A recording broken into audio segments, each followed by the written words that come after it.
टीनू और चिड़िया के घोंसले की कहानी। एक समय की बात है। टीनू नाम की लड़की थी जो स्कूल में दिए गए कार्यों में बड़ी रुचि रखती थी। इस साल टीनू के स्कूल में गर्मी की छुट्टियां पड़ने से पहले उसके टीचर ने सभी को विभिन्न पक्षियों के चित्र दिखाकर चिड़िया पर निबंध लिखने के लिए कहा था। सभी बच्चों को स्कूल खोलते ही निबंध टीचर को दिखाना था। पक्षियों की रंग बिरंगी किताब टीनू को बहुत पसंद थी।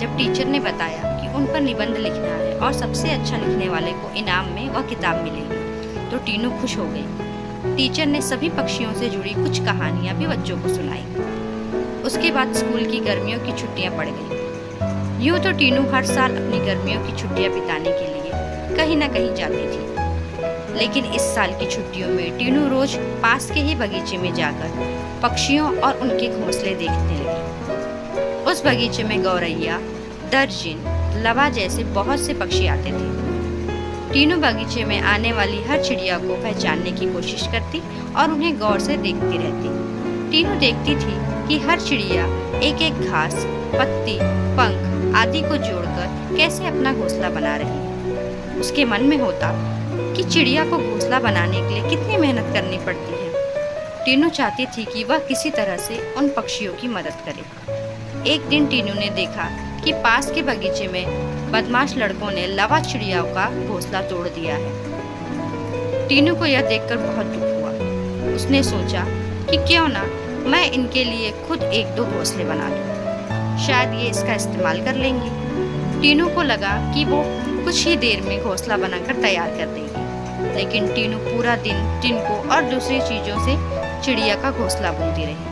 बड़ी मुश्किल से जब घोंसला तैयार हुआ तो घोंसले को पेड़ पर टिकाने के लिए कुछ मिला नहीं। टीनू की माँ यह सब देख रही थी। तभी टीनू ने माँ को बताया, देखिए ना, मैंने चिड़िया के लिए एक घोंसला बनाया है, मगर यह उतना सुंदर नहीं है जितना चिड़िया बनाती है। मैंने सोचा था आसानी से एक सुंदर घोंसला बन जाएगा, लेकिन ऐसा हुआ नहीं। यह घोंसला अंदर से काफी कठोर बन गया है। क्या आप इसे मुलायम बना देंगी?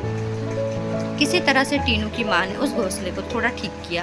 उसके बाद टीनू ने उस घोंसले को धागे की मदद से पेड़ पर टिका दिया।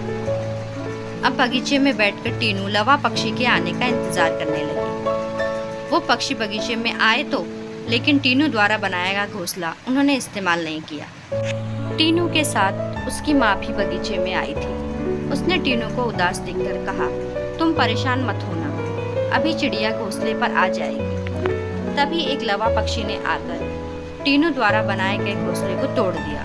अब टीनू ने मुंह लटका लिया। तब उसकी माँ ने समझाया कि तुम्हें दुखी नहीं होना चाहिए। देखो, तुम्हारे द्वारा इस्तेमाल की गई चीजों से ही लवा पक्षी ने अपने लिए घोंसला बना रहे हैं। हो सकता है कि इन्हें दूसरों का बनाया हुआ घोंसला पसंद नहीं आता हो। दुखी मन से टीनू ने कहा, माँ, मैं अपने स्कूल के निबंध में यह सब कुछ लिखूंगी। कुछ देर बाद टीनू ने कहा, माँ, आपने देखा कि लवा पक्षी अपना घर झाड़ियों में बना रहे हैं? जवाब में टीनू की माँ बोली, हाँ बेटा, मैंने सुना था कि लवा पक्षी अपना घोंसला किसी के घर के रोशनदान या पेड़ पर ही बनाते हैं।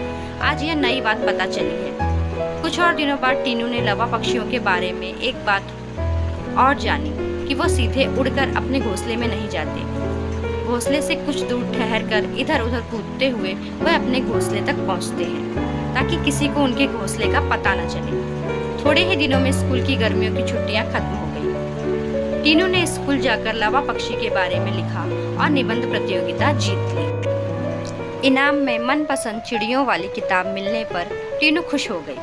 प्रतियोगिता जीतने के बाद भी टीनू रोज चिड़ियों की चहचहाट सुनने के लिए उस बगीचे में जाकर घंटों बैठती, मानो उसकी चिड़ियों के साथ दोस्ती हो गई।